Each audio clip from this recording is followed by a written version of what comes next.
je vous propose de commencer cette séance, peut-être juste quand même en constatant d'abord les excusés. Michel Thomas est excusé à donner pouvoir à Jean-Yves Tabourin. Estelle Cochard a donné pouvoir, mais dans le cas où le conseil va au-delà de 20 heures, je crois, quelque chose près. Denise Dubois-Ludovico a donné pouvoir à Antoine Lecomte, Patrick Lefrançois à Laura Bencheïda. Jacques Guimet est finalement présent. Bernard Vincent de pouvoir à Aziz Boussoumani, Mohamed Zaoui à Michel Devel jusqu'à temps qu'il arrive. J'ai oublié Manuela de Santos qui a donné pouvoir à Rita Canal, justement, là aussi, a priori peut-être qu'elle viendra, mais ce n'est pas du tout sûr. Alain Delarue a donné pouvoir à Colette Le Sieur, Nicole Janvier à Pascal Furier, Jean-Luc Antil à Stéphane Pinault. Oui, allez-y. À partir de 8h moins 4, je partirai. Oui, et vous avez donné pouvoir, non pas forcément. Non. D'accord. Voilà. Madame Mamour, pour l'instant, est absente sans avoir donné pouvoir. Donc, le quorum est largement atteint. Avant de commencer cette séance, vous savez très probablement que aujourd'hui est décédé un président de la République, Jacques Chirac. Voilà. Ce n'est pas évidemment la très grande proximité politique avec Jacques Chirac qui m'amène à vous proposer de respecter une minute de silence, mais tout simplement le fait que je lui reconnais d'avoir été un homme d'État. Voilà, quand on est président de la République, il y a nécessairement des moments très difficiles à traverser, et il a su traverser ces moments difficiles avec la stature d'homme d'État. Donc je vous propose de respecter une minute de silence.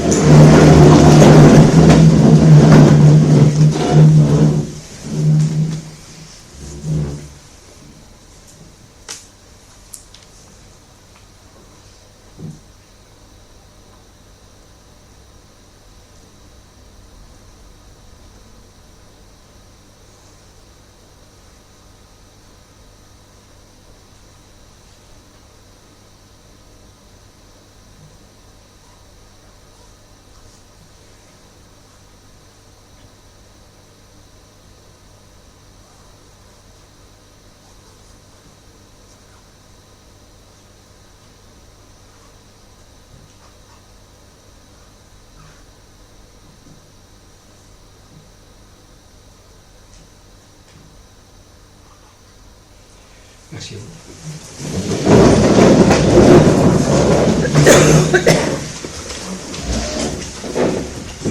Ensuite, je me demande qui veut bien assurer le secrétariat de cette réunion. Un volontaire ou une volontaire. Jacques, merci à toi. On passe au remerciement. On avait eu le loisir pour les travaux de peinture réalisés à la salle des associations. La présidente avait un peu insisté pour que l'on fasse ces peintures. Et elle nous remercie d'avoir exaucé son vœu. Les décisions, est-ce que vous appelez des questions de votre part?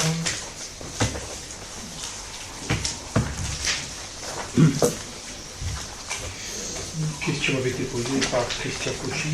Il est possible de faire des dons, en fait, nous, à notre niveau, au niveau de la bibliothèque. Tu avais dit que dans d'autres fonctions, tu n'avais pas le droit de le faire, il semble que les règles sont tout à fait les mêmes. Voilà.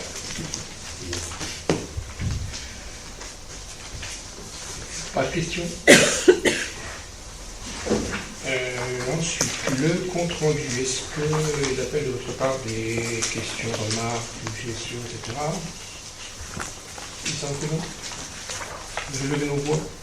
Est-ce qu'il y a des votes contraires? Est-ce qu'il y a des abstentions? Nous arrivons aux premières délibérations. Administration générale, c'est moi qui rapporte. Deux délibérations. La première concernant les dérogations au repos dominical. Délibération, la troisième, je crois qu'on voit dans cette forme-là. La première un peu en urgence et donc la deuxième tout à fait dans les règles actuelles. Comme vous pouvez le constater, il est indiqué donc on applique la loi évidemment et qu'il faut se prononcer à partir du moment où le nombre total de dimanches excède 5 dans l'année d'ouverture. Donc le dimanche d'ouverture. C'est le cas ici, même si vous allez le voir, pour certains commerces n'ouvrent pas plus de 5 dimanches, hein, mais le nombre total de commerces de dimanches est supérieur à 5. Alors, pour être plus précis, encore que la délibération, pour le commerce de détail alimentaire Intermarché, il y a 4 dates qui sont toutes les 4 demandées par Intermarché et Lidl. Thierry, lui, n'a demandé que 3 dates, le 13, le 20 et le 27 décembre. Pour les commerces de taille non alimentaire, il y a donc 2 demandes. L'une qui émane de Destock, mais qui demande 4 dates, le 8 novembre, le 15 novembre, le 22 et le 29. Et l'autre émanant de Decathlon qui demande 8 des 9 dates, c'est-à-dire toutes les dates sauf le 6 décembre. Voilà, vous avez des informations plus complètes. Est-ce qu'il y a des questions? Nous passons au vote. Est-ce qu'il y a des avis contraires? Est-ce qu'il y a des abstentions sur le même enquête publique? Bon, là, une délibération différente, je veux dire, pas annuelle. Hein. Je pense que la dernière fois où nous avons été amenés à nous prononcer, c'était en 2014. Je pense que c'est il y a 6 ans, et c'était le conseil municipal précédent. Alors, c'est une demande d'autorisation qui est présentée par monsieur le président du SIAAP, syndicat interdépartemental pour l'assainissement et l'agglomération parisienne. Un arrêté préfectoral a été pris en juillet 2019, prescrivant l'ouverture d'une enquête publique préalable à l'autorisation environnementale. Cet arrêté du 11 juillet a été modifié par un arrêté du 3 septembre. Qui modifie à la marge quelque chose. C'est sur celui du 3 septembre que l'on a à se prononcer. Vous avez eu avec le dossier conseil une plaquette d'information, elle émanant du SIAP, S-I-A-P. C'est une demande de renouvellement et d'extension du périmètre, hein, c'est pas seulement l'extension, il faut bien voir les deux, renouvellement et extension. Nous sommes l'une des 75 communes concernées. Alors, toutes les communes ne sont bien évidemment pas en Eure-et-Loire. Hein. Et il faut savoir que donc, il y a une enquête publique, ça veut dire que cet avis est porté à la connaissance du public du 6 septembre, donc ça a commencé il y a quelques temps, jusqu'au 25 octobre, donc c'est loin d'être terminé. Ça veut dire que les Mavillois en particulier, mais d'autres personnes également, pas que les Mavillois, peuvent venir participer à cette enquête, à Mavilliers en particulier, mais pas qu'à Mavilliers. Donc ce dossier d'enquête comprend notamment une étude d'impact et l'avis de l'autorité environnementale est consultable sur des supports papier au jour et heure habituels d'ouverture de la mairie de Mavilliers, il peut être consultable ailleurs. Il est aussi disponible en version électronique sur des sites internet qui sont indiqués sur la délibération. Et une permanence avec le commissaire enquêteur est organisée en mairie de Mavilliers, ici même, les 9 et 25 octobre prochains, de 9h à 12h. Par ailleurs, Madame la Préfète a donné la possibilité, c'est pas une obligation, la possibilité aux communes de s'exprimer, de donner un avis, mais par contre, il fallait le faire dans un délai très court. Je ne sais pas pourquoi. On ne pouvait pas avoir jusqu'au 25 octobre pour donner un avis, il fallait le donner dans les 15 jours de réception du dossier. Voilà pourquoi il passe aujourd'hui au conseil municipal. Je souhaitais en effet que vous puissiez donner votre avis si vous le souhaitiez, mais je pense que cet avis n'est pas obligatoire. Quelque part, on voit bien, j'y reviendrai tout à l'heure, mais on voit bien qu'on a deux niveaux là, parce qu'il y a une enquête publique qui est du niveau de la démocratie participative, et on a une consultation des conseils qui est du ressort de la démocratie représentative. Voilà. Peut-être que vaut mieux plus que évidemment, que pas du tout. Mais en fait, il faut bien voir qu'il y a quand même deux niveaux qui existent pour ce dossier-là. Alors ensuite, sur le dossier même, avec l'aide notre DGS Patricia Moon et de Romain Foinon, on a essayé de vous projeter ce qui concerne plus particulièrement Mavilliers. On va avoir quelques informations plus précises. Je ne sais pas si vous pouvez grossir un peu. Alors ça, c'est quand même le général. Le général, c'est que surface totale, surface épandable. Voilà, et que les surfaces épandables sont un peu inférieures aux surfaces totales, ça veut dire qu'il y a des surfaces qui sont jugées non épandables par les autorités de l'État compétentes. Donc, on peut estimer qu'on regarde surtout les surfaces épandables. 4371 hectares 45, ça c'était en 2004. En 2010, s'ajoute 3319 hectares 51. Par contre, à un moment donné, je ne sais pas exactement lequel, 2147 hectares 33 sont retirés. Ensuite, il y a des ajouts à la marge, vous voyez, de 10 hectares 89, de 108 hectares 47, de 22 hectares 84, et une demande de mise à jour, donc, dans le cadre du circulaire de 2005, en 2007. En 2007 sont ajoutés 753 hectares 34. 2017, pardon, 2017. Donc, entre le moment où on a voté 2014 et maintenant. Donc, parce que il semble qu'il y ait des ajouts, même quand on n'est pas consulté. Voilà, c'est comme ça. Hein. Moi, je découvre aussi un peu. J'avais vu le dossier il y a 6 ans, mais là, je me suis replongé dedans. Il y a encore des zones un peu d'ombre. Donc, le périmètre de la demande d'autorisation, il est, à ce jour, il porte sur 6439 hectares 17 sur les, j'ai dit 60, combien 75 communes. D'accord. On continue.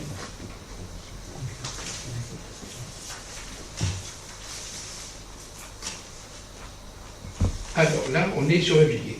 Sur Mavilliers, l'autorisation porte sur 215 hectares 39 de surface épandable, ce qui correspond à peu près à 3,3% de la surface totale. On peut continuer. Ah, on n'est pas dans le bon ordre.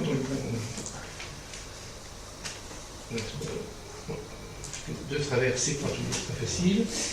Donc les 245 hectares dont je vous ai parlé tout à l'heure, qui sont sur Mavilliers, se composent de trois catégories, c'est présenté comme ça. 141 hectares qui, a priori, correspondent, vous voyez, à des périmètres décidés en 2010 et 2014. Voilà, donc avec un certain nombre. On connaît les parcelles. On va voir un plan tout à l'heure. On ne va pas aller dans le détail, je ne pense pas que ce soit intéressant. On va regarder en gros, semble-t-il, du moins dans un premier temps. Donc 141 hectares qui viennent de 2010-2014. Ensuite. Oups, décidément, c'est c'est encore mieux.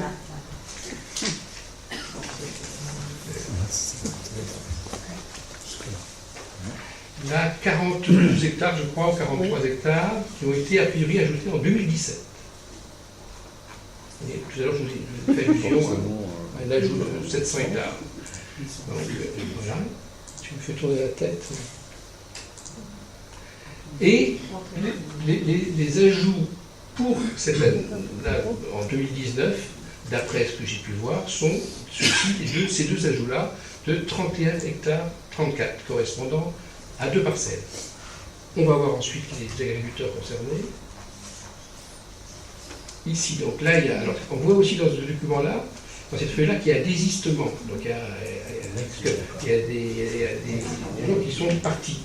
Et là, ça doit être le ARL Malépar qui est parti. On n'a pas la surface. Ensuite. C'est 2 hectares. Ah, je n'ai pas vu. À 99. Je ne sais pas bien si c'est. Vous êtes sûr? Parce que normalement, c'est dans la première colonne qu'il y a de la surface. Surface destinée en hectares. Ah, si, d'accord, c'est bon. 2 hectares. Donc, c'est une toute petite parcelle. Enfin, on regarde les autres. Alors, par contre, les nouvelles parcelles, elles sont là. Et donc, elles correspondent à la vallée Baron, Remembré, donc qui sont exploitées par le RF Pichon. Et puis, la partie de la parcelle, donc de la butte Germont, de l'ERL Pichon également, mais exploitée, semble-t-il, par la SCEA, la Puillerie Guérin. Voilà, on continue pour les informations.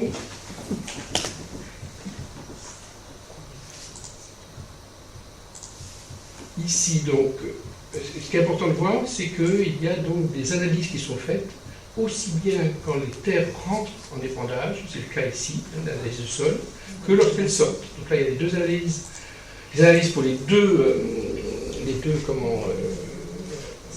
parcelles qui rentrent, et puis une analyse en dessous pour la parcelle qui sort. Elle met mal écart. On continue. Voilà la carte, voilà, il faut regarder dans son entier. Voilà l'ensemble. Alors, il y a des numéros là, ces numéros ne correspondent pas vraiment à des parcelles, ça peut correspondre à plusieurs parcelles, mais ça correspond à une référence du dossier. Il y a une vingtaine, donc 24, je crois, 24 références de parcelles, d'unions de parcelles qui sont épandables, qui sont situées. Donc, ou il y a du jaune. Ce qui est en rouge, c'est ce qui n'est pas épandable. Et ce n'est pas épandable lorsqu'il y a, au niveau du coinon, quand il y a de l'eau, quand il y a un puits, des choses de ce type-là.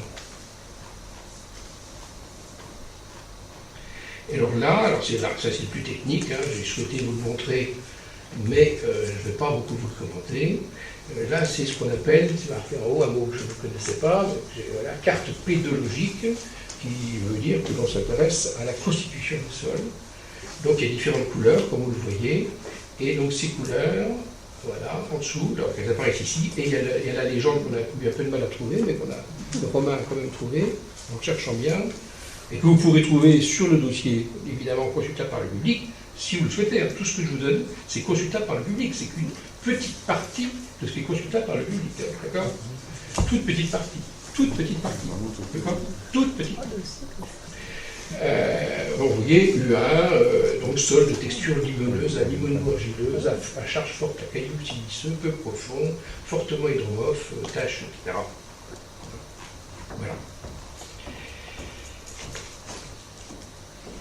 Je vous ai fait une synthèse qui me paraît, voilà, c'est nécessaire, et pas trop importante quand même. Il faut focaliser sur, encore une fois, sur la commune. Vos réactions? Oui, vas-y. C'est des éléments qui sont apportés par qui? Par le... Ah non, non, C'est moi qui ai pris un peu. non, c'est pas le SIAP, ça. Non, le SIAP n'apporte que ceci. Ça, c'est le SIAP. Tout le reste, c'est les services de l'État. Tout le reste, c'est les services de l'État, bien sûr. Non, le SIAP n'a souhaité faire parvenir que ce document-là, qui a été annexé, on va dire, mais tout ce que je présente, tout le dossier, est bien évidemment fait par le service de l'État. Oui, l'expression.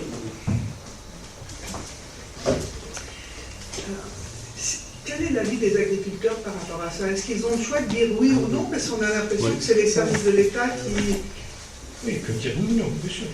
Et est-ce qu'on a des données sur les conséquences écologiques d'un tel épandage? On aimerait bien. On est d'accord. C'est tout le problème. Il y a des choses qui se disent, voilà, il y a des informations à côté. Moi, ce qui est sûr, c'est qu'il y a des analyses qui sont faites. Alors oui, aussi, je peux vous commenter. J'avais prévu aussi de commenter ce document que vous avez eu. Alors, il est un peu petit, mais alors, je le commente. Quels sont les bouts? Ça répond en partie à votre question, mais en partie seulement. Quels sont les bouts de Seine aval? Deux types de boues sont produits, les boues thermiques et les boues centrifugées.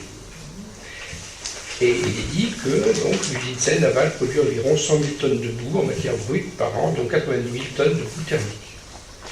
On dit que les résultats d'analyse sont connus avant que les boues ne quittent l'usine. Dans le cas où les boues sont conformes, elles sont destinées à la valorisation agricole par épandage direct ou compostage.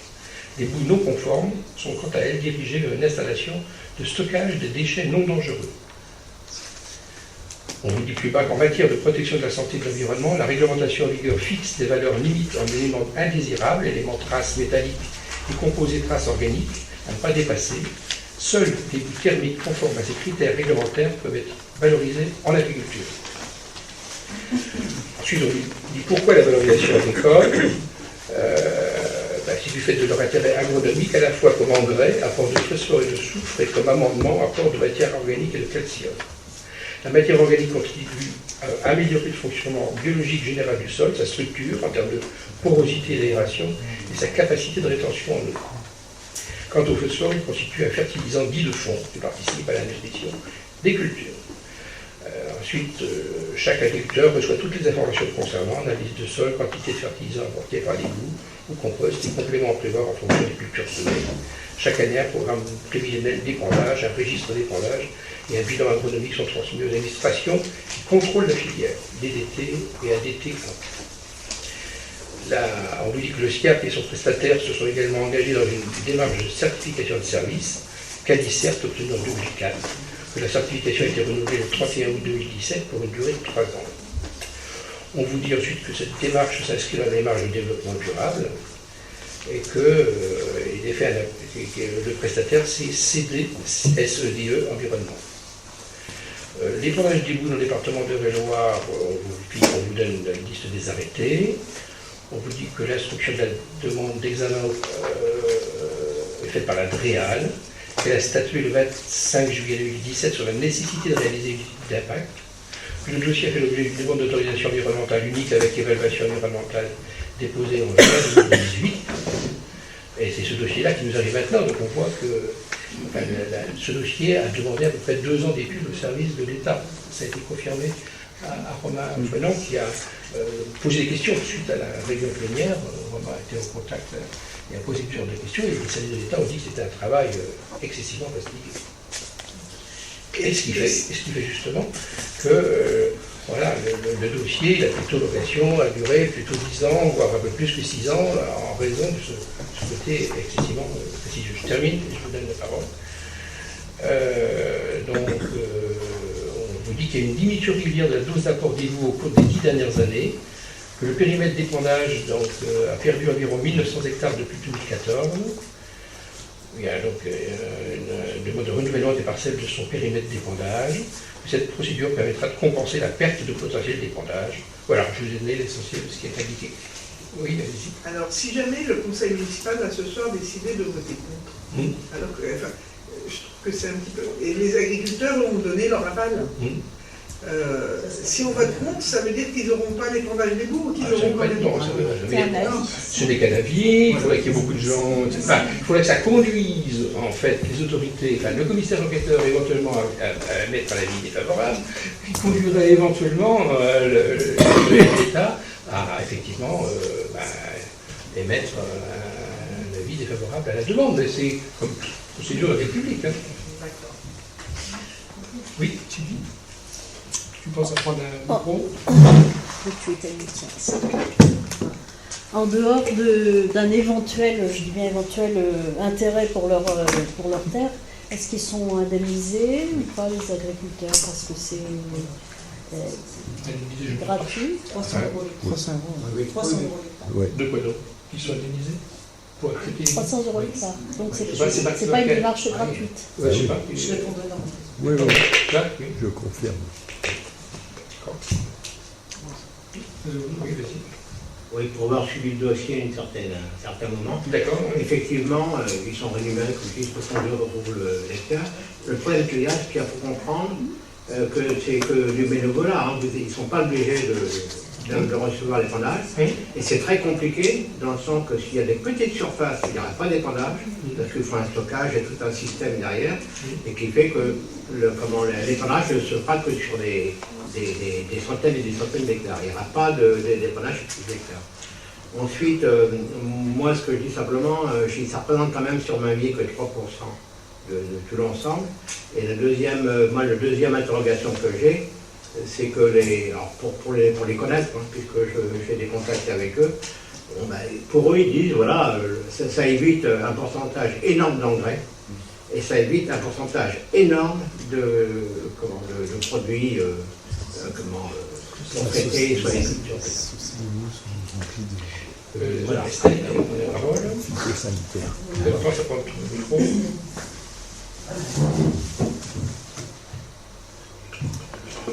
Donc en fait, c'est un peu pour expliquer la raison pour laquelle je voterai. Alors contre le renouvellement et contre l'extension. Alors on a, je ne sais pas si vous avez suivi, dans l'aglo soutient les anti-épandages, c'est l'aglo, alors pas l'aglo de Chartres en l'occurrence, mais l'agglo de Rambouillet qui a rappelé l'impossibilité de remettre les terres concernées par l'épandage en agriculture biologique avant 3 ans, alors que, heureusement, aujourd'hui, de nombreuses demandes de conversion biologique voilà, sont en train d'arriver, donc voilà, ce serait dommage quand même. Il ajoute que la Chambre d'agriculture et le Parc naturel régional ont émis un avis négatif sur ces épandages à cause de l'impact sur les sols de ces boues contenant des hormones humaines, des métaux lourds, on l'a vu tout à l'heure dans les analyses rapidement, et des molécules de médicaments. Quand bien même, hein, si ça a été autorisé, c'est qu'on reste, comme d'habitude, dans des normes définies, soi-disant supportables. Alors, voilà, effectivement, 300 € l'hectare, la position des agriculteurs, elle n'est pas facile, parce qu'ils sont quand même pris à la gorge par beaucoup de choses voilà, aujourd'hui. Quand ça passe par là, ben, ça donne envie d'accepter, forcément. Alors que ce soit un fertiligène, on est d'accord en soi, alors, mais par contre, avec tous les produits qu'on va trouver dedans, quand aujourd'hui on a déjà une eau, alors voilà, la question de l'eau elle est cruciale. Hein. Ici, en ce moment, il y a une cellule de crise en préfecture. Alors je ne sais pas s'il va pleuvoir longtemps et quand est-ce qu'elle va être levée de cette cellule de crise, mais on ne peut pas se permettre, avec les faibles niveaux d'eau que l'on a et les concentrations des pollutions qui sont en cours, à en rajouter. Donc voilà. Alors en d'autres temps, un préfet, il me semble que c'était en 2019, qui devait s'appeler le préfet Brault. Pas 2019. Non, 2009 avait dû lui s'opposer à ça. Hein. Alors, son successeur tout de suite l'avait autorisé derrière. Mais lui s'était prononcé contre. Il est aujourd'hui, je crois, le préfet dans le 78, hein, donc il va être à nouveau confronté, et directement confronté à ces questions-là. Il avait suivi déjà à cette époque le dossier de très près. Donc ça, c'était l'Écho, dans son édition, je ne sais plus si c'était Il y a 2 jours. hier. C'était Voilà. hier. Mais aujourd'hui, il y avait un article sur Sourds. Voilà. Allez. Je te laisserai. Et puis, les Échos aussi ont fait écho justement de ce dossier-là, en disant que donc, les maires demandent des garanties, en disant que notre territoire subit une triple pollution à cause de la SIAC. La première est historique. Au 19e siècle, il y a eu 350 hectares de déboisés pour créer les terres d'épandage. La deuxième, ce sont les conséquences de l'épandage avec tous les métaux lourds situés dans la plaine. La troisième, c'est celle que nous observons actuellement avec les rejets toxiques dans la Seine, puisqu'il y a eu 11 tonnes de poissons morts suite à l'incendie qui s'était déclaré en 2018. Donc on a aussi le 3 juin dernier un arrêté préfectoral, là c'est l'Écho, je cite, qui a autorisé l'épandage en agriculture des boues et des lixiviats issus de la station d'épuration sur 55 communes des Yvelines. Les communes d'Hermeret, Gazeran, Poigny-la-Forêt et Rézeux ont formé un recours administratif contre l'arrêté préfectoral autorisant l'épandage de ces boues domestiques. Donc voilà un peu l'état des lieux et la raison pour laquelle je voterai et contre le renouvellement et contre l'extension du périmètre d'épandage. Qui souhaite exprimer? Qui? Moi aussi, ça me questionne beaucoup cet épandage. Maintenant, je me dis que les agriculteurs qui ont donné un avis favorable, alors je suis d'accord qu'il y a peut-être là pas de l'argent, mais je pense qu'ils ont quand même réfléchi à ne pas abîmer leur terre. Donc c'est vrai que je m'interroge beaucoup, mais moi je voterai pour, mais avec des inquiétudes derrière. Autre, oui. Oui, moi, Moi, ça va être ton pardon. Oui. N'étant pas chimiste, je ne comprenais pas grand-chose. J'ai un peu étudié le dossier. Je comprends un peu plus. Ce que je comprends, c'est que de toute façon, à l'heure actuelle, on n'a pas trouvé de système pour supprimer ces boues. Et que le système le moins onéreux, actuellement, c'est celui de l'épandage. Notamment si on devait, par un procédé et j'allais dire développement durable, brûler ces boues, ça coûterait 4 fois plus cher. Alors je ne suis pas sûr que ça soit effectivement nocif, mais rien ne me prouve que ça soit bénéfique, donc je ne voterai pas contre, mais je m'abstiendrai sur cette résolution. Et en termes de santé, ça ne résoudrait pas le problème de les brûler, parce que ça partirait aussi à l'atmosphère. Alors, Donc c'est ce que je pensais. C'est ce que je pensais, mais il était brûlé de façon à respecter le développement durable. Alors je ne sais pas comment on brûle en respectant. Après, c'est... Alors ce matin, il y avait aussi un article dans l'Écho, c'était le conseil municipal de Sourds, qui effectivement s'était interrogé et la délibération n'avait pas fait l'unanimité. Votre intervention? Il n'y a pas? Oui? Marie, tu prends... L'explication ne sera pas non plus, mais je voterai également contre. Moi, je suis très sensible au nombre de poissons qui sont morts dans la Seine. Je suis désolée, mais le poisson, c'est son lieu naturel de vie, l'eau. Donc, si cette usine cette station d'épuration a dysfonctionné à ce point pour entraîner ce nombre impressionnant de mortalité chez les poissons, c'est tout. Je fais un parallèle avec l'humain, elle dysfonctionne, les poissons meurent. Donc il y a une inquiétude pour moi en termes de santé et au niveau d'une précaution de santé, peut-être simpliste et puriste, mais je voterai contre. Contre intervention? Pour ma part, à la fois parce que il n'y a pas d'obligation de mettre un avis de notre part, à la fois aussi parce que ce n'est pas un problème Mabilon, c'est un problème global. C'est un problème que j'assimilerais dans le cadre de la transition écologique, globalement.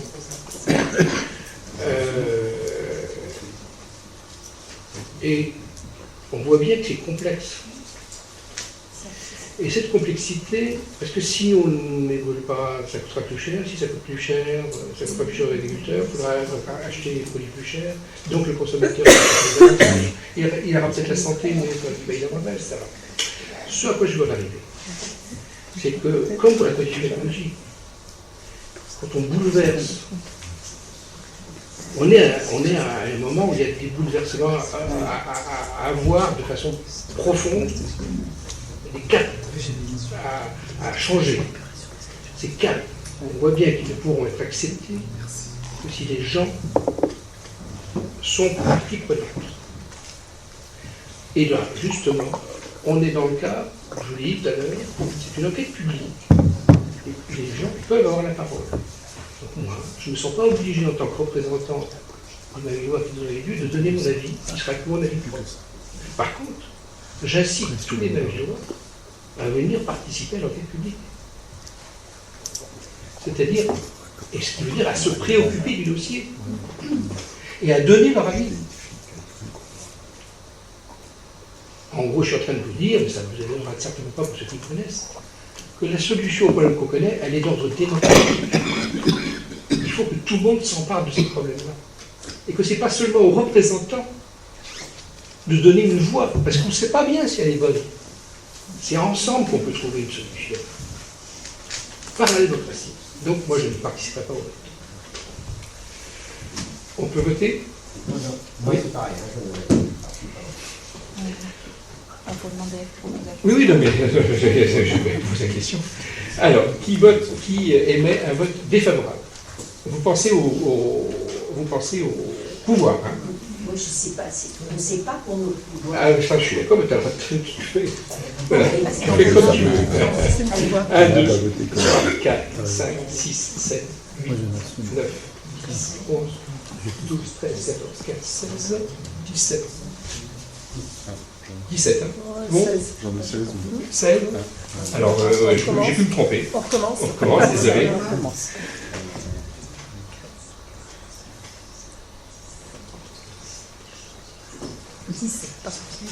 17. 17. C'est bon? Qui émet un vote favorable? 2 favorables. Qui s'abstient? 1, 2, 3, 4, 5, 6, 7, 8, 9. C'est bien ça? Non, excuse-moi. 10. Et 1 ne participe pas au vote. Qui ne participe pas au vote? 1, 2, 3. 3. Est-ce que le compte est bon? J'ai 27, 17, 27, 28, 29, 30. C'est bon? Merci. On peut passer au dossier suivant. Merci pour le débat. Ne peut faire qu'avancer les choses. Le CME. Marc, c'est à toi. Alors, pour la délibération numéro 3, nous vous invitons à le renouvellement général du conseil municipal d'enfants. Donc, considérant que le mandat des élus du CME arrive à son terme en 2019, que la collectivité souhaite à nouveau disposer de jeunes élus pouvant, dans divers domaines, prévention, citoyenneté, vie locale, proposer des projets, des réalisations susceptibles d'améliorer concrètement certains aspects de la vie locale. Considérant que ça va aussi dans le sens de nos engagements auprès de l'UNICEF dans le cadre de Vie, l'ami des enfants, et ça répond à nos différentes chartes de coéducation et de laïcité. Considérant aussi que le CME permet de créer un lien d'échange et d'apprentissage de la vie citoyenne dans le respect des règles de la démocratie. Considérant que ça leur permet aussi de voir le temps utile à la réalisation de projets et d'actions publiques. On propose donc à l'Assemblée délibérante 1. De porter renouvellement général du Conseil municipal des enfants pour une durée de 2 ans, soit 2019-2020, 2020-2021, vu que c'est en année scolaire. D'appeler l'ensemble des jeunes élèves scolarisés dans les établissements scolaires mainvillois à participer au scrutin pour élire leurs représentants au CME. D'appeler l'ensemble des jeunes élèves non scolarisés dans les établissements scolaires mainvillois à participer au scrutin pour élire leurs représentants au CME, d'arrêter les principes de la composition et du fonctionnement du CME tels qu'indiqués dans l'annexe 1 du présent projet de délibération. Merci. Est-ce qu'il y a des questions sur ce sujet? Des expressions, etc. Non. Nous votons. Est-ce qu'il y a des avis contraires? Est-ce qu'il y a des abstentions? Nous sommes unanimes. Si le genre, c'est pour toi, sur la partie financière. Ah oui, je crois que c'était la 5. Donc il s'agit d'une délibération que l'on a déjà vue au mois de juin, qui concerne l'achat d'un terrain à l'allée du Bois du Château par la famille Boussala. Nous l'avons voté par délibération le 27 juin 2019. Or, à ce moment, seule Madame Boussala s'était exprimée pour l'achat de cette parcelle. Et depuis, nous avons reçu un courrier de Monsieur Boussala qui veut être également en nom sur cette acquisition. Donc, on va vous demander d'annuler la délibération du mois de juin 2019 et d'accepter ou non, enfin de décider de la cession au profit de Madame et Monsieur Boussala, la parcelle cadastrée. On a un plan, nous Romain, enfin, c'est dans la continuité de ce qu'on avait déjà vu. La parcelle n'a pas changé. Non, mais c'est toute une série c'était pour mémoire, à l'allée de Bois du Château, et d'autoriser Monsieur le maire à signer l'acte de cession. Mais c'est pas grave. Voilà, c'est juste aussi qu'on a vu plusieurs fois. c'est des fonds de jardin. Tout le monde peut l'avoir en fait. C'est bon pour toi? Oui, c'est bon pour moi. Est-ce qu'il y a des exceptions? Non. Est-ce qu'il y a des avis contraires? Est-ce qu'il y a des abstentions? Unanime. Délibération qui rentre dans le cadre du juridique. Il y en a 2. La première, plateforme d'achat communautaire.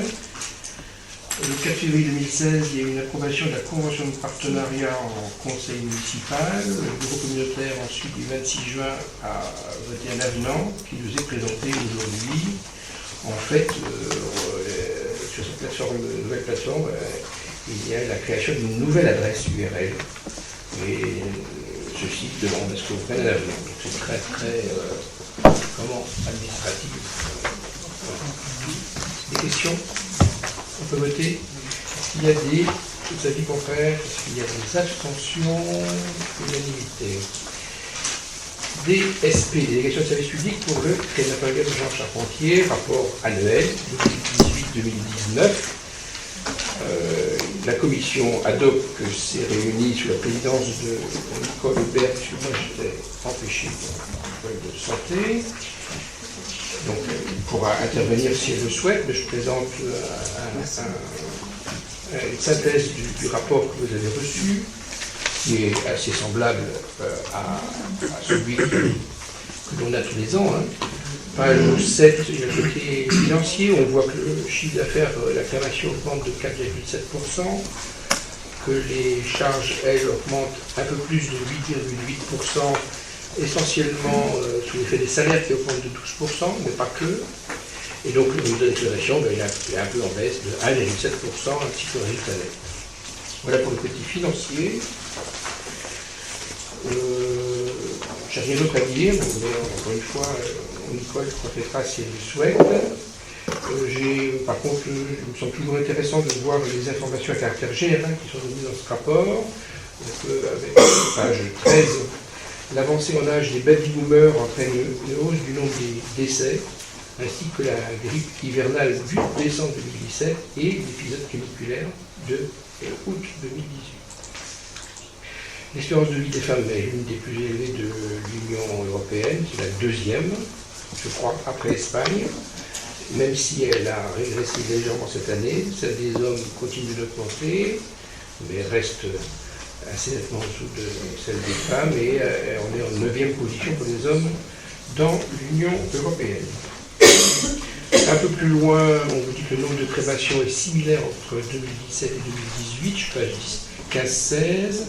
Il y a eu 4 crémations à titre gratuit concernant 3 enfants de moins d'1 an et un adulte. Il y a dans le contrat de DSP, il y a l'obligation de faire des crémations gratuites correspondant à des personnes en situation type SDF ou précarité. Précarité, absolument, je cherche, merci. Au niveau des crémations, toujours la même chose, même si ça se rapproche légèrement. Il y a davantage d'hommes qui ont recours à la crémation que de femmes, 57% d'hommes, 43% de femmes. Un petit peu plus loin, on dit que 88% des crémations viennent de Véloire, donc voilà, certaines de Paris, certaines de l'Orne. On vous donne des informations sur la destination des cendres, le temps de mémoire où je suis régulièrement invité, auquel je participe, à un réel attrait, les familles apprécient. Il est dit qu'il y a un registre d'appréciation du service, les personnes peuvent s'exprimer, et puis il y a aussi une enquête de satisfaction qui est systématiquement remise aux familles, accompagnée d'une enveloppe pré-franchie. Alors, sur votre document, vous avez certainement du mal à voir les résultats de cette enquête. Sur je ne sais pas si vous pouvez la projeter en version A4, parce que dans la version où vous l'a donnée, la qualité de départ, c'est page 22. Elle n'est pas bonne, ça je suppose que c'est dû à notre logiciel courrier qui va être changé bientôt. Au passage, quand c'est pas génial. Si. Fin d'année. Fin d'année. Encore quelques mois à patienter. Quelques mois. Ça fait 2-3 ans qu'on cherche à changer ce logiciel, et on avait du mal à trouver celui qui pouvait nous convenir. Ce qu'on est sûr, c'est que celui qu'on a actuellement ne nous convient pas du tout. Donc en 2018, à l'enquête de satisfaction, on voit que pour la facilité de trouver le crématorium, il y a une satisfaction à 87,5%. Pour l'accueil, il y a 99% de ceux qui ont répondu, mais c'est quand même 210 personnes. Que pour le confort des locaux, on est à 98,6%. Pour les informations données à 99%.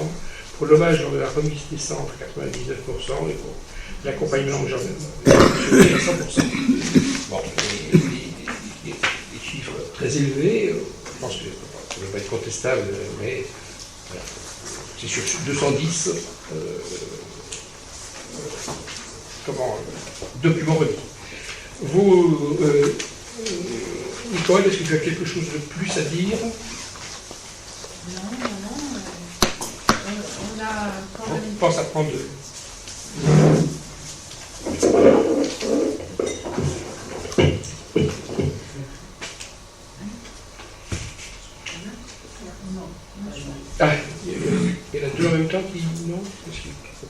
marche pas. C'est bien.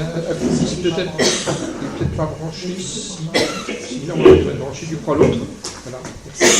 Bah, on a comme toujours renouvelé notre demande. Combien de Mavillois sont. Mais ça, tous les ans, on fait la demande et on n'a jamais la réponse. Effectivement, c'était merci, je l'ai remarqué. Ah, c'est mignon. Parce que, bon, évidemment, on sait très bien que la plupart des Mavillois décèdent à Chartres.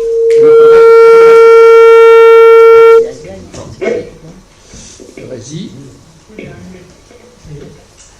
Donc, elle nous a dit qu'elle allait rechercher, mais... Effectivement, tous les ans on demande, parce que je ne vous l'ai pas donné parce que j'ai vu qu'effectivement l'information n'est pas très intéressante. On voit qu'il y a plein de gens on donne les informations suivant la commune de décès. Et alors évidemment, il y a beaucoup de décès au Coudray.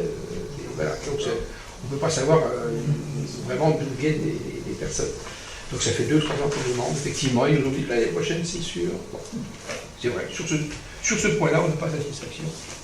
C'est vrai. Merci de l'avoir rappelé. Autre point.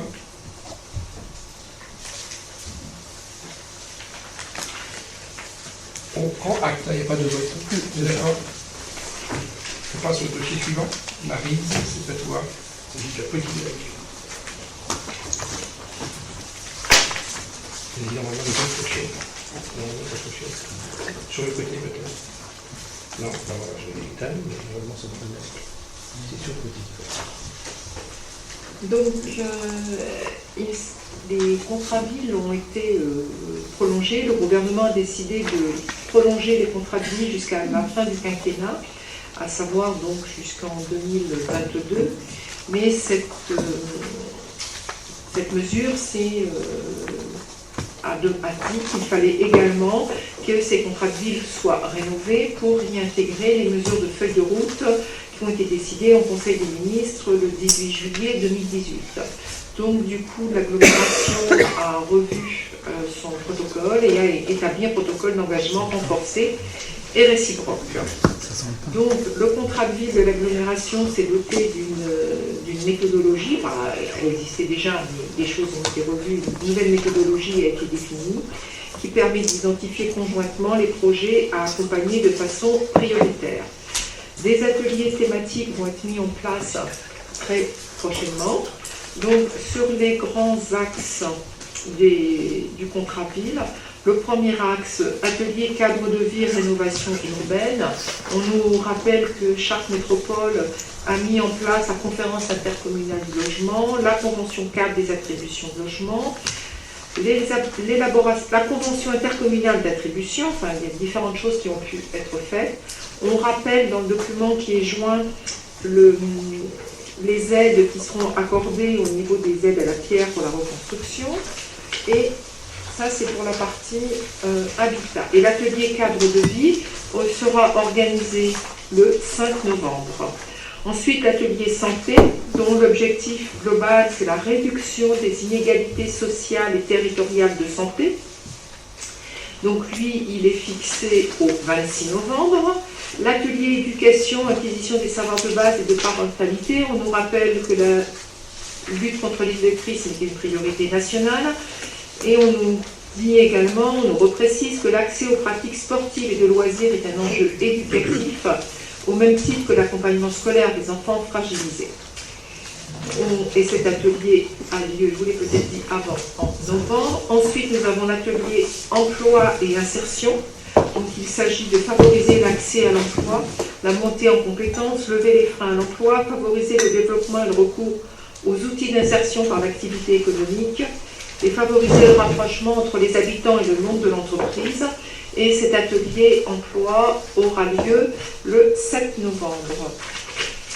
Ensuite, vous avez l'axe Faire République, atelier lien social, citoyenneté, loisirs, sport et culture, où on nous rappelle qu'il faut privilégier l'accès à la culture pour tous et que le but des contrats villes est également d'animer les territoires, de fédérer les acteurs associatifs locaux et la population autour de projets communs qui s'appuient sur les identités des territoires notamment en favorisant les actions citoyennes et en associant les habitants à l'embellissement urbain à travers la création d'un bien public. Donc ça, cet atelier est également prévu en novembre. Ensuite, nous avons l'atelier sécurité et prévention. Donc là, je vais aller direct. Les partenaires s'engagent à prévenir la délinquance, aider les victimes, développer la médiation en terrain sensible. L'atelier développement économique et création d'entreprises, qui est de permettre, entre autres, au public ciblé du Contraville, une attention particulière qui sera apportée aux femmes et aux jeunes dans le domaine de l'insertion professionnelle et de la montée en compétences. Donc, ces 7 ateliers sont programmés entre le 1er et le 5 novembre, le dernier et le 3 décembre, et ils auront lieu donc au niveau de l'agglomération. Ils associeront tous les acteurs du Contraville et tous les porteurs de projets du Contraville 2019. Merci.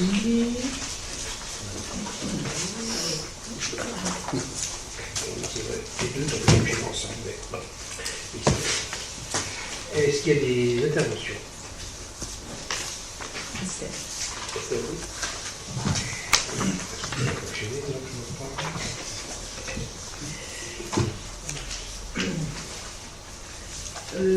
Concernant l'atelier santé, là, les différents axes qu'il est prévu de développer, on retrouve, mais sans surprise, pour ceux qui suivent les travaux du programme de réussite éducatif, on retrouve exactement les mêmes problématiques. Donc, bien sûr, on est très favorable à la formation de ce comité local de santé pour que soit abordé, aujourd'hui, le PRE intervient dans un domaine qui n'est pas forcément le sien propre, mais qui n'est pas couvert aujourd'hui. Donc l'idée étant que ce contrat local de santé s'empare de ces questions-là. Elles sont bien énumérées ici, donc voilà, on espère que vraiment il va pouvoir y avoir de réelles avancées parce que notre population est vraiment très touchée finalement par l'ensemble de ces problématiques telles qu'elles sont développées dans le cadre de cet atelier. Avec le maréchal Chapelain était en retard pour faire ce contrat local de santé par rapport aux autres territoires, c'est 4 heures, on est depuis un certain temps. Alors c'est en route, enfin voilà, ça aurait été mieux qu'on s'y prenne 5 ou 6 ans plus tôt. Autre intervention, pardon, ce même document est présenté ce soir au conseil d'agglomération, puisqu'il doit être, il a été validé par les 3 communes, mais il doit aussi être présenté au conseil d'administration, au conseil d'agglomération. Merci. Pas de questions? On vote. Est-ce qu'il y a des avis contraires? Est-ce qu'il y a des abstentions? Nous sommes unanimes. Jean-Yves, ça soit pour un certain nombre de délibérations. 1, 2, 3, 4, 5, 6, 7 des ressources humaines. Oui, malgré le nombre, ça marche. Vas-y, ça va. Oui, malgré le nombre, je vais essayer d'aller assez vite.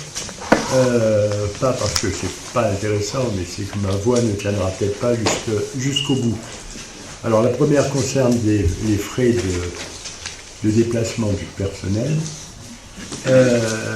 C'est une délibération qui, j'allais dire, fait l'objet d'un toilettage et qui permet d'abroger 5 délibérations précédentes, dont une datée d'encore l'année 2000, oui, et concernait les éducateurs sportifs, entre autres. Différents points. Donc, vous avez eu une annexe remise dans votre dossier, me semble-t-il, tout à l'heure. Cette annexe est le résumé de cette délibération. Elle reprend un certain nombre de définitions, là, rapidement, des choses que vous saviez. La résidence administrative pour la mairie de Mainvilliers, c'est les communes immédiatement limitrophes, donc Mainvilliers, Chartres, Lèves, Lucé. Élèves. J'ai dit. Non. Désolé. Pardon.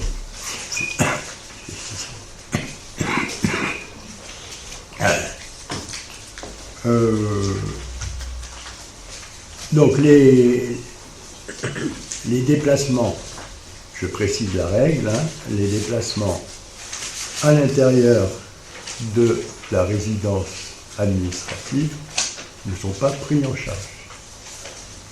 Sauf exception, on a essayé de trouver les rares exceptions que ça pouvait concerner.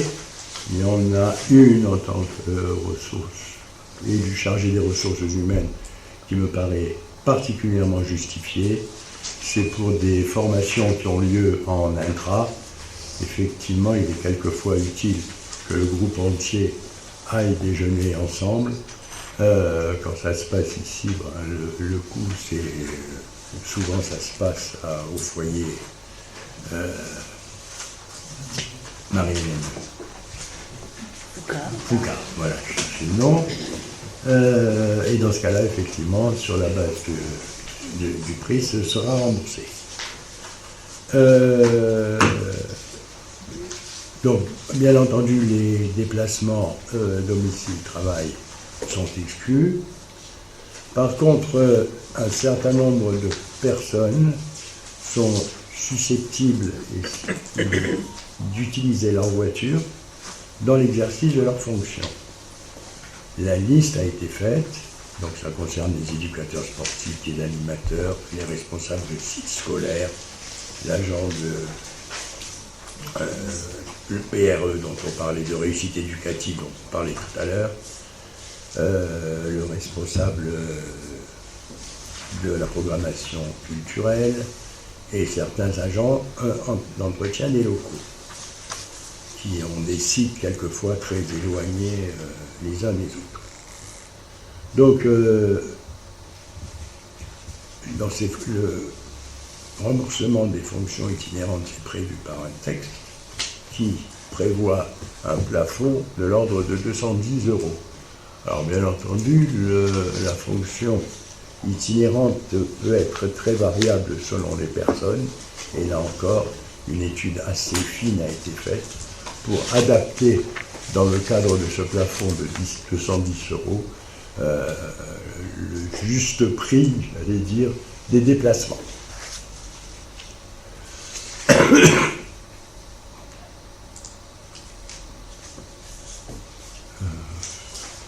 Le taux de remboursement des frais de déplacement, c'est la règle, j'allais dire, relativement classique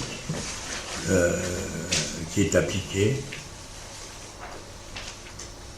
Par contre, lorsqu'il y a une utilisation, ça c'est important, de la voiture personnelle, il est précisé qu'il est indispensable que le salarié fournisse une assurance concernant l'utilisation de ce véhicule. Les taux de remboursement des frais de repas et d'hébergement pour la fonction publique d'État, donc des tarifs ont été indiqués, qui sont appliqués également par la collectivité locale de Mainviers, et je précise, il semble que ça a été mis quelque part, mais je n'ai pas vu, que ces tarifs sont également applicables aux élus. Hein? Ah oui, voilà, je n'ai pas.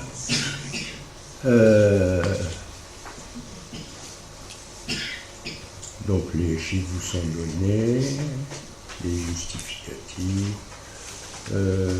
Oui, alors, juste une délite qui avait été votée il y a quelques années, qui est incluse à l'intérieur de celle-là, c'est pour les entretiens d'embauche.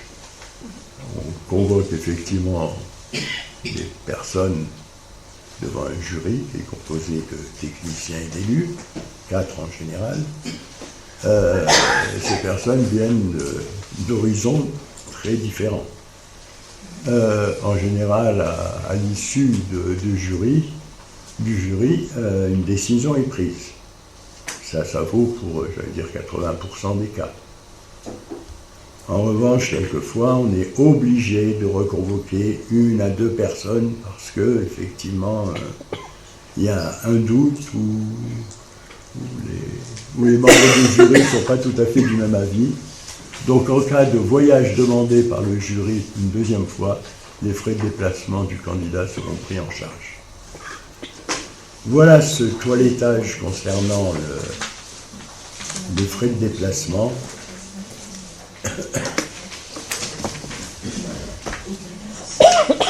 C'est bon pour moi. D'accord, merci à toi. J'aurais peur que tu éteignes. Pas normal, normalement. Personne n'a laissé allumer. On n'aura pas d'allumer. Normalement, il y a tout très fonctionnel en même temps. Bon. S'il y a des interventions. Non. On peut voter. Alors, s'il y a des avis contraires, est-ce qu'il y a des abstentions? Nous sommes unanimes. Jean-Yves, il y a une délibération sur l'accompagnement scolaire. Voilà, elle concerne la création, elle concerne la création réelle de postes d'accompagnant scolaire pour aider un temps au devoir pendant les semaines scolaires. Tous les membres du corps enseignant ne sont pas volontaires pour ce genre d'exercice, donc nous devons faire appel à des intervenants extérieurs. L'horaire de travail est de 4 heures par semaine sur les semaines scolaires, donc annualisé, ça se traduit par 3h42, et donc il est proposé de créer 6 postes d'intervenants sur cet accompagnement scolaire.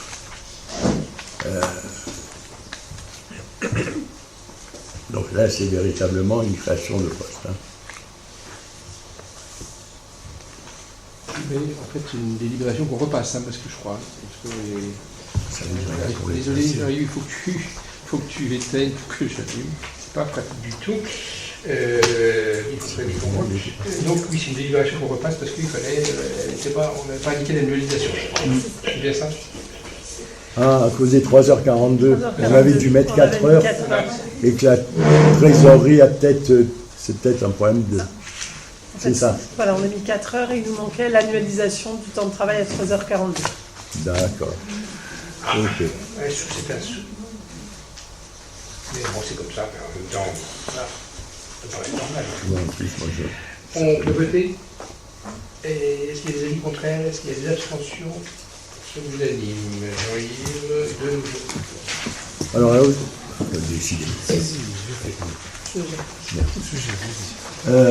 Dossier un peu particulier et encore dû à la trésorerie, dans la mesure où là, ce sont des remboursements de frais d'inscription, alors qui ne sont pas à remettre en cause, puisque l'accord avait été donné.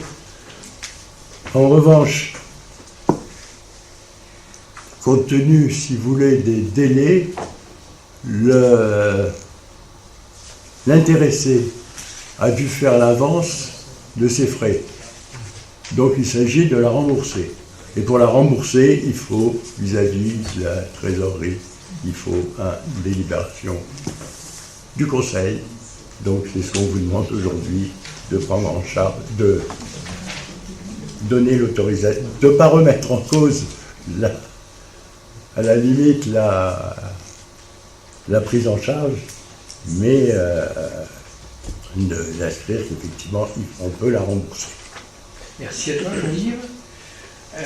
Je suppose que je l'ai dit en commission plénière, merci de voter favorablement pour régulariser quelque chose qui n'aurait pu ne pas passer en conseil municipal, où la décision a été prise effectivement ailleurs. Peut-être pas d'expression. Nous votons. Est-ce qu'il y a des avis contraires? Est-ce qu'il y a des abstentions? Merci à vous. L'unanimité, Jean-Yves, c'est tout à toi. Alors, j'en suis à la 11. C'est la 11. Non, là, c'est la 11.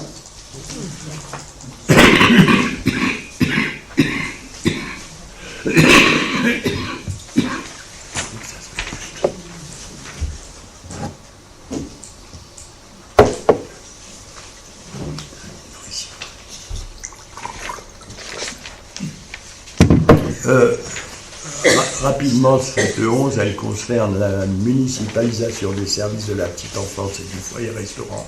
Donc, ils deviennent entité de la collectivité mairie. Et donc, c'est pour la mise à jour du tableau des effectifs. Oui, en fait, il y avait un poste qui avait été oublié. Voilà. On repasse à la délibération, mais avec un poste en plus. Et voilà. C'était pas n'importe quel poste qui était oublié. Pardon? Si vous pouvez laisser allumer, c'est parce que celui-là, il était encore allumé, mais... Et je savais bien que c'était toi qui avais mis C'est le parce qu'il me bazar. semblait qu'il y en avait un qui était allumé. Non, mais Je savais bien. Ah, mais c'est la lumière qui marche. le matériel ne marche pas, c'est vraiment... Merci d'avoir soulevé voilà, la raison. Nicole. Voilà, donc là aussi, il va y avoir matériel, oublie quoi. Voilà. Comme je l'ai dit l'année dernière. La délibération, vous l'avez quelque part déjà voté, sauf qu'il y avait l'oubli. On peut voter. Est-ce qu'il y a des avis défavorables? Est-ce qu'il y a des abstentions? Nous sommes unanimes. Jean-Yves, toujours à toi.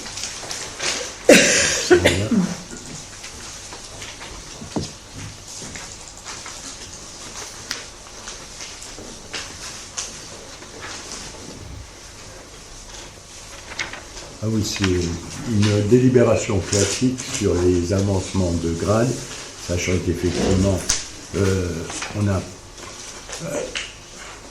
possibilité, et on utilise cette possibilité d'aller jusqu'à 100%, sachant bien entendu qu'on ne va jamais jusqu'à 100%. C'est-à-dire qu'en début d'année, on a, vous me corrigez si je me trompe, on a une liste de certaines personnes qui sont susceptibles d'avoir un avancement de grade. La procédure ici, c'est parmi ces personnes, la direction choisit celle qui lui semble mériter d'avoir cet avancement de grade et de ce fait rarement au-delà à 100%. La dernière fois, je crois qu'on était entre 25 et 30%. En moyenne. Hein? Oui, en moyenne, tu veux dire. Oui. Parce qu'il peut y avoir parfois une seule personne dans une... dans une filière, oui. Donc ça peut être 100% de temps en temps. Ah oui, d'accord. Si Oui, c'est ok. 100%, c'est Oui, sur un oui. kilo. Non, moi j'avais fait sur l'ensemble du budget et c'était 25 ou 30. Je suis quasiment sûr de mon chiffre. Hein. Voilà. Donc c'est pour ça, c'est pour pas affoler.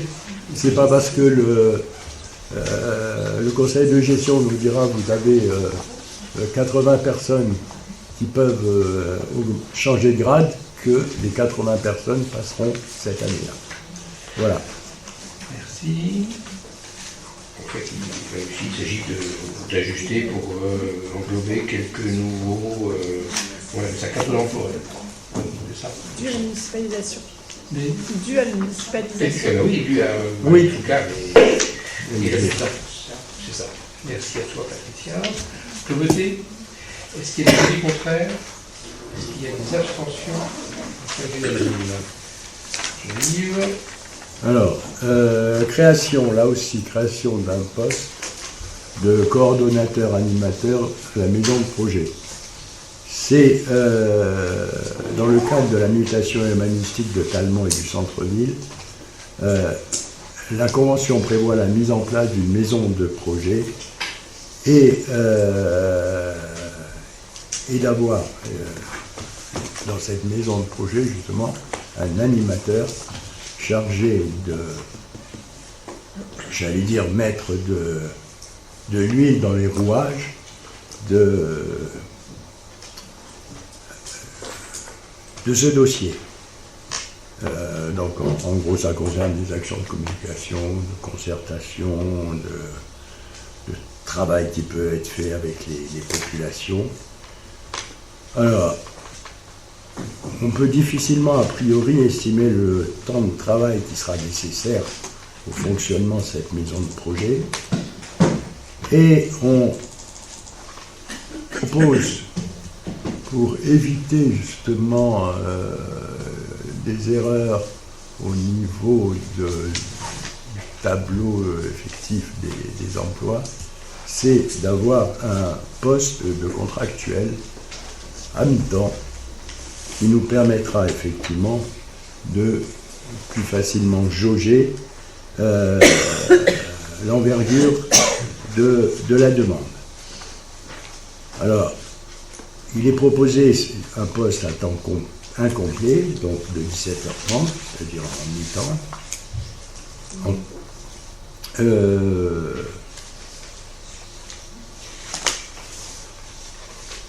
Ce devrait être quelqu'un au niveau de Bac plus 3 ou équivalence.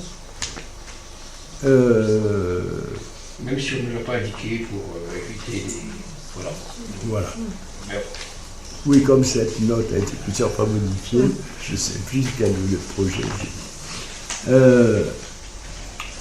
Voilà, je crois que je vous ai tout dit.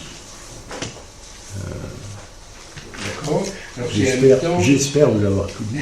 C'est un mi-temps qui pourra être adossé à un autre mi-temps de fait pour avoir un temps complet. Mais on ne délibère pas sur cette partie aujourd'hui, on délibère sur la création de ce mi-poste. Donc, encore une fois, il est probable qu'il sera adossé à un autre mi-temps pour créer un temps complet et proposer un temps complet à une personne.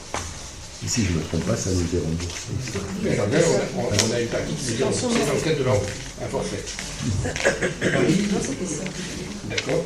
Mais moi dire que ça aurait pu être Marie qui aurait présenté le dossier, parce que c'est comme ça, hein, mais dans le transversal, parce que évidemment c'est dans le cadre de la politique de la ville que ce truc-là a été créé.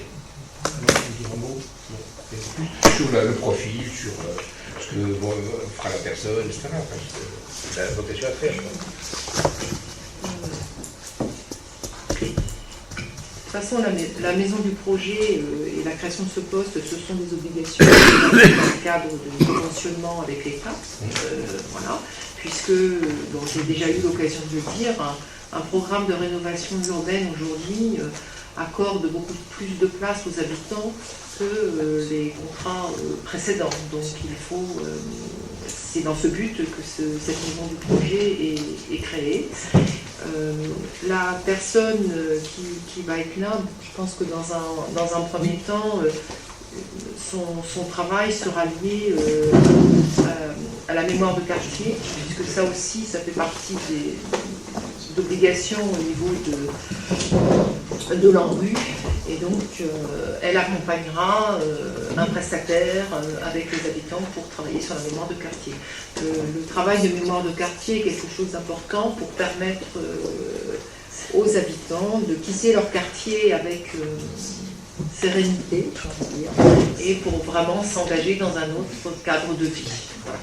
Ça sera ça. Elle aura aussi, je pense, après le lien avec la maison pour l'emploi, puisque dans la plupart des marchés, tous les marchés, il y a une clause d'insertion.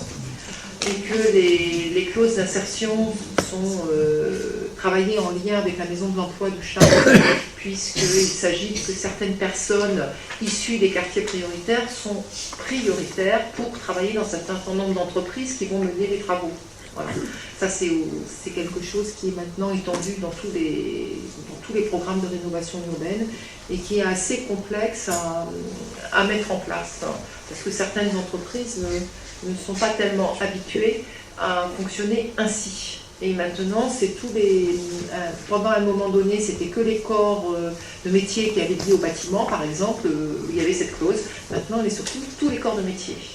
Donc, ça bouscule un petit peu. Donc il faut aussi, ce sera aussi un des lieux, enfin il y aura tout un travail en lien avec la maison de l'emploi. J'ai ces deux exemples-là en tête, il y en a de nombreux autres. Voilà. Donc sur la partie obligation, ce qui est obligatoire, c'est de créer une maison de projet. Si on en crée une, qui peut dire pas forcément être une maison, ça aurait pu être un quartier en bulle, etc. Mais qui dit quand même structure, que ce soit une maison ou autre, il faut quelqu'un pour l'animer. Et voilà. Bon, c'est pas forcément une obligation, c'est une incitation. Si on crée un poste, on est subventionné en grande partie quand même, de façon satisfaisante par l'État. Mais surtout, il est pris sur la dotation globale qu'on a, donc c'est pas de l'argent en plus, c'est un choix qui est fait. Voilà, vous savez tout. Est-ce qu'on peut voter? Pas de questions? Est-ce qu'il y a des avis contraires? Est-ce qu'il y a des abstentions? Nous sommes unanimes. Jean-Yves, c'est toujours à toi, c'est ça, pour la dernière délibération des ressources humaines. Oui, l'accroissement temporaire d'activité, Jusqu'à présent, ça concernait essentiellement des services liés à la jeunesse et aux enfants. Là, ça concerne aujourd'hui un service autre, qui est le centre technique municipal. Pour la bonne raison que ce service a déjà réduit ses effectifs et qu'actuellement on réfléchit un peu à sa future structure, sachant faut-il un adjoint au chef ou faut-il quelqu'un de plus polyvalent qui pourrait intervenir en cas de besoin. Donc on aurait j'allais dire au niveau du tableau des emplois, à la limite on pourrait prendre un poste, mais on préfère tester sur 6 mois avec un poste de contractuel pour voir ce que ça peut donner. Dans l'attente effectivement d'une stabilisation des effectifs et de voir effectivement quel est le véritable besoin en la matière. Voilà la demande qui vous est faite sur, je vais dire les 6 mois qui viennent. Hein. Oui, c'est ça. Non. 18 mois. 18 mois, bien sûr, 18 mois. Peut-être 18, ah non, non. 18 mois. 18 mois. 1er octobre, le 30 mars 31 mars. 2021. Voilà. 18 mois. C'est parti. Je confondais avec un autre. Est-ce qu'il y a des questions? On réfléchit, il y a des avis contraires, est-ce qu'il y a des abstentions? On passe au senior et aîné civil. Je pense qu'il y a une délibération, mais c'est mis sur table aujourd'hui. Quelle petite qualification? Donc il s'agit de valider les tarifs qui sont pratiqués au foyer Marie-Hélène Focard. Ce sont des tarifs qui ont été votés au conseil d'administration du CCAS le 22 janvier 2019. Ils ont été mis en place le 1er mars. Au 16 mai 2019, on a acté la municipalisation du foyer dans ce conseil municipal. Ensuite, le conseil municipal du 27 juin a acté la création d'un budget annexe foyer-restaurant Marie-Hélène Focard sur la ville de Mavilliers. Et ensuite, voilà, il vous est demandé de valider ces tarifs au sein du conseil municipal. Sachant que au mois de janvier, le CCAS avait validé comment on pourrait dire, la refonte des tarifs pratiqués au foyer, la refonte des tarifs des repas. On a, au lieu de 2 seuls tarifs, on avait acté 4 tarifs en faisant 2 sociaux et 2 normaux, enfin 4 selon le quotient familial. Donc c'était l'essentiel de la refonte. Je ne vais pas vous relire tous les tarifs, j'imagine, ou peut-être. Vous les avez tous?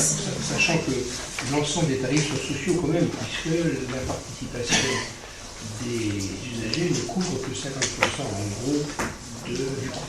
Donc on peut dire que tous les tarifs sont sociaux, sauf que certains sont plus sociaux que d'autres. C'est ça. Et on a donc deux tarifs qui se trouvent inférieurs aux tarifs anciennement pratiqués. Et ça concerne effectivement un certain nombre de personnes, plus que ce qu'on aurait pensé. Donc ces personnes sont satisfaites, évidemment. Voilà. D'accord, bon, il y a quelques modifs par rapport qui ont été vus en commission plénière, qui ont été prises en compte pour préciser. Aussi a été annulé le montant demandé pour les accompagnants au repas des seniors et aînés qui figurait dans les livres au début. On le reverra dans une prochaine délibération du 6 mars prochain. Donc là, effectivement, il y a les repas en salle, mais il y a tout le reste. Il y a les repas avec animation, les repas avec de portage, location de salle éventuellement, le cours de gymnastique. Enfin, c'est l'ensemble des tarifs qui sont pratiqués au foyer restaurant. C'est bon, Sylvie? Oui, c'est bon pour moi. Alors, est-ce qu'il y a des questions? Je vais au vote. Est-ce qu'il y a des avis contraires? Est-ce qu'il y a des abstentions? Nous sommes unanimes et donc on peut passer au sujet suivant qui est l'urbanisme. Jean-Yves, c'est de nouveau à toi pour 3 délibérations. Pour éviter une remarque ultérieure, la troisième d'ailleurs, ça aurait pu ne pas être moi. Parce que le SCOT ne concerne pas que l'urbanisme, me semble-t-il. On est d'accord. Moi, je veux dire, par contre, par contre, préserver ta voix si tu veux. Hein. Non, mais, a priori, j'irai au bout. Lors du local d'urbanisme, là, on est sur les closos. Alors, sur les closos, donc, on a choisi en novembre 2018 la ménagère concessionnaire, qui est Nexity. Vous l'aviez approuvé lors du conseil du 20 septembre 2018.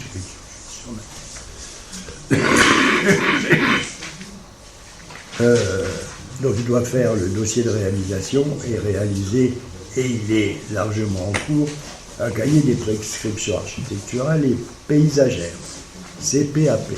Il y aura probablement des modifications à envisager au niveau du plan de l'urbanisme, modifications qui ne sont pas suffisamment importantes pour entraîner une modification large du PLU, et on pourra utiliser la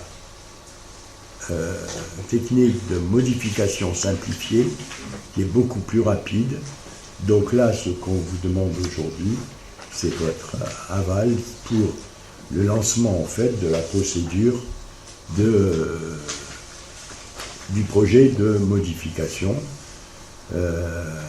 mise à disposition du public, l'exposé des motifs, mise à disposition pendant l'ensemble des pièces, ça sera comme toute enquête publique, possibilité pour le public de transmettre ses observations, communication au public, de toutes les dates de mise à disposition par tout moyen, au moins 8 jours à l'avance avant le début de cette mise à disposition. Merci. Comme la loi le prévoit, là on cadre les moyens de la communication, de la concertation. La communication pour la concertation. Ensuite, c'est la modification simplifiée, ce qui veut dire que, évidemment, les modifications seront à la marge, de façon importante. Et donc, vous aurez le contenu lorsque l'arrêté sera pris. C'est un dossier qu'on verra avant en commission plénière, puisque au bout du bout, il faudra qu'on reverra ce dossier en partie en décembre et voire certainement en partie encore en mars. Le fond du dossier sera vu en décembre pour une grande partie et totalement, ou du moins en grande partie, et s'il n'y a pas le temps de il n'est pas possible de voir la totalité du dossier en décembre, il sera vu en février. Vous avez le conseil du mandat pour la partie qui manque. Voilà. Là, on est uniquement sur la concertation, les modalités de la concertation. Des questions? Non. On vote s'il y a des avis contraires, s'il y a des abstentions, unanimité. Délibération suivante. Alors, on quitte les closos pour aller à Boisville, et pour une des dernières fois, sans doute, puisqu'on touche, ça commence à toucher à la fin, parce qu'il y a quand même un certain nombre de... Au passage, normalement, les collectifs, puisque maintenant il reste oui, deux collectifs, tout à fait. Ils doivent débuter là. On nous annonce fin octobre, début novembre, en ayant un peu de retard dû au promoteur, mais normalement, il nous assure que ça doit commencer fin octobre, début novembre. Voilà, donc les travaux vont concerner également la voirie, puisqu'on va pouvoir terminer la voirie qui avait été, je vous rappelle, volontairement, on avait fait une voirie un peu sommaire pour que les travaux d'aménagement et le passage de poids lourds répétés n'escanent pas cette voirie.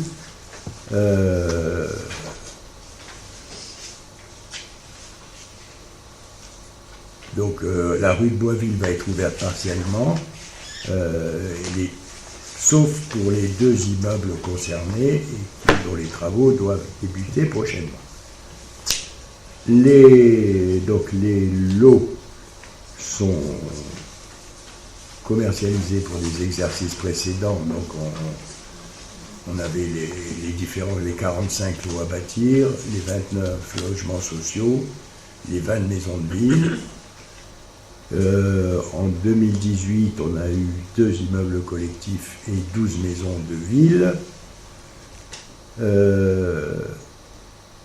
Le financement, donc, l'état de la trésorerie fait apparaître un solde positif. Le résultat global fait apparaître un solde positif de 338 360 €.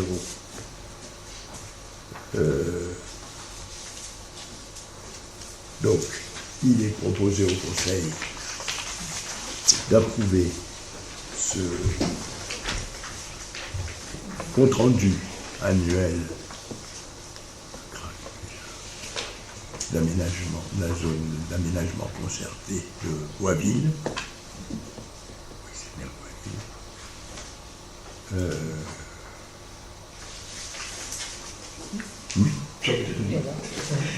Est-ce qu'il y a des questions? Oui. Que devient le solde positif? Ville. On va reverser. Mais le bilan avait été construit pour avoir été positif à peu près cette hauteur-là. C'est pas une surprise, quoi. Je ne me souvenais pas que c'était à ce niveau-là, c'est je te dis, ça a été conçu comme ça. D'accord.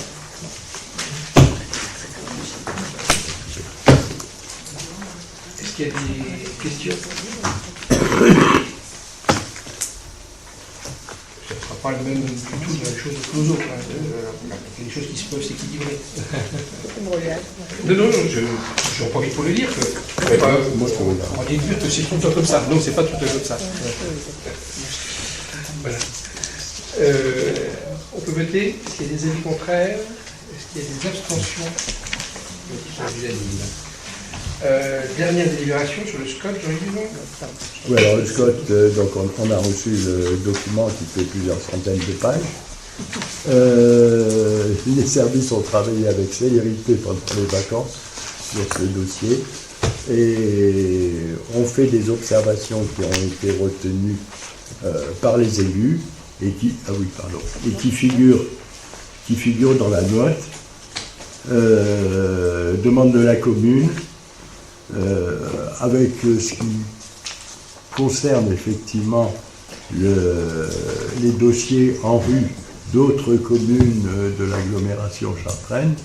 Il serait souhaitable que figure également le projet de Mainvilliers dans ce SCOT. Avec son appellation. Oui.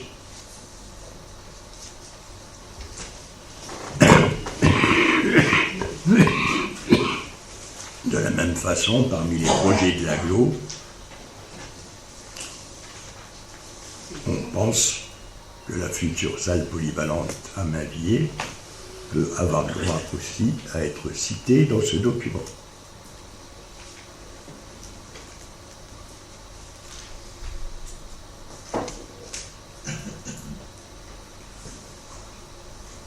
Alors, en page, et là c'est le plus important, me semble-t-il, en page 22 à 26, il est précisé que les fameuses dents creuses doivent être urbanisées en priorité avant toute extension. Alors, je sais que on nous a plus ou moins dit qu'il n'y aurait pas de problème, mais on ne voudrait pas que ça puisse faire obstacle à des projets inscrits dans le nouveau programme national de renouvellement urbain, où notamment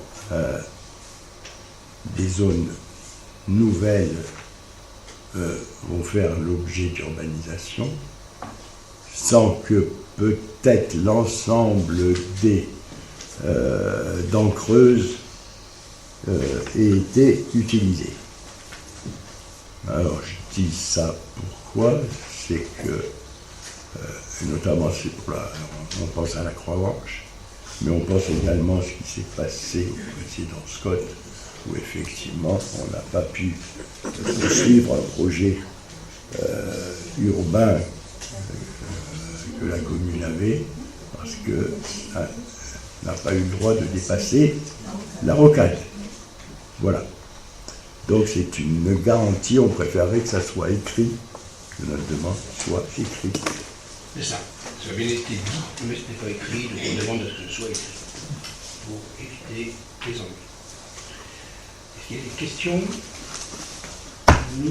Est-ce qu'il y a des avis contraires? Est-ce qu'il y a des abstentions? Unanimité. Nous arrivons donc à la fin des délibérations. Deux petites communications, l'une de Romain Charon, l'autre de Sylvie Legendre. Sylvie, à toi.